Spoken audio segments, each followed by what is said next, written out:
နီလာဒီကလေးဘဝကတည်းကဆရာဝန်ဖြစ်ချင်တဲ့အိမ်မက်တစ်ခုရှိခဲ့တယ်။အခြားသူများဤဘဝကိုကိုညီလိုသောစေတနာကြောင့်ဂုဏ်ယူဆရာဝန်တူဖြစ်လာနိုင်ခဲ့ပါတယ်။သို့တော့နီလာအလုတ်ဆက်ဝင်သည့်အခါမှာတင်ဆရာဝန်ဘဝဤတကယ်လက်တွေ့ကပါသည်သူစိတ်ကူးထဲကလှပမှုများနဲ့မတူချောင်းတိလာခဲ့ရတယ်။ဝန်ထမ်းအင်အားသည်လူနာများနဲ့မလုံလောက်ပါ။လူနန်းကိုကုသပေါ်ကိရိယာလုံလောက်မှုပဲမရှိဘူး။ဘာကြောင့်လဲဆိုတော့ခြံသာတဲ့လူများက၎င်းတို့ကိုအိမ်တို့ငှားယူသွားခြင်းကြောင့်စေယုံထဲမှာရှိနေတဲ့လူနာများအားအကောင်းဆုံးကုသမှုပေးနိုင်ခြင်းမရှိသည်ကိုတွေ့ရသည်နီလာကအလွန်ဝမ်းနည်းခဲ့ရတယ်။ကုသမှုအတွင်းချင်းချောက်မှုများတခါတလေကုသနေစဉ်အတွင်းလူနာမိသားစုဝင်များကကုသမှုမကောင်းရင်သူမကိုပဲအပြစ်တင်ကြတယ်။တခါတလေချင်းချောက်ခံရတာလည်းရှိသည်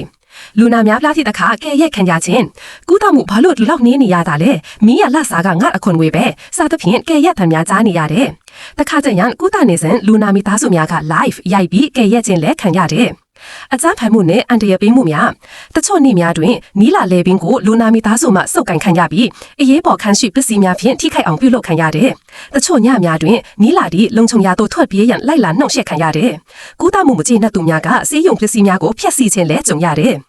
အလုတ်ပင်ပန်းမှုနဲ့စိတ်ဖိစီးမှု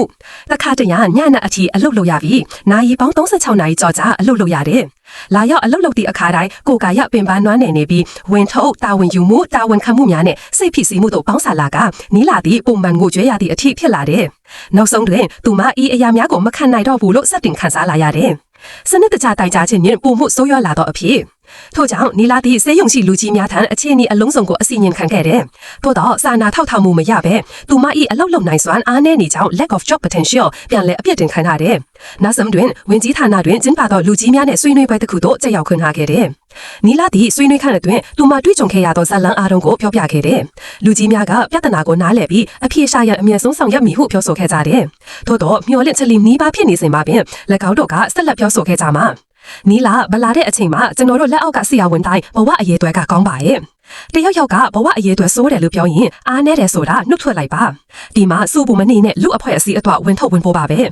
အိမ်မများပြတ်တုံခြင်းနဲ့မေခုံထုတ်ခြင်းနီလာသည့်ချက်ချင်းပင်စိတ်တကြလာခဲ့တယ်ဆရာဝန်အနှုတ်ဆက်ဝင်သည့်ပထမနှစ်မှာစ၍သူမ၏အိမ်မက်သည့်လူတွေကိုကူညီမဲ့ကြည်လင်သောအနာဂတ်စတင်ခြင်းဒီနာကျင်မှုနှလုံးကိုကွဲအစေမှုဖြင့်အဆုံးသတ်သွားခဲ့ရတယ်သူမ၏စိတ်နှလုံးအတွင်းမေခုံထုတ်လာခဲ့သည်ငါရွေးချလိုက်တဲ့လမ်းကြောင်းကမှန်ရဲ့လား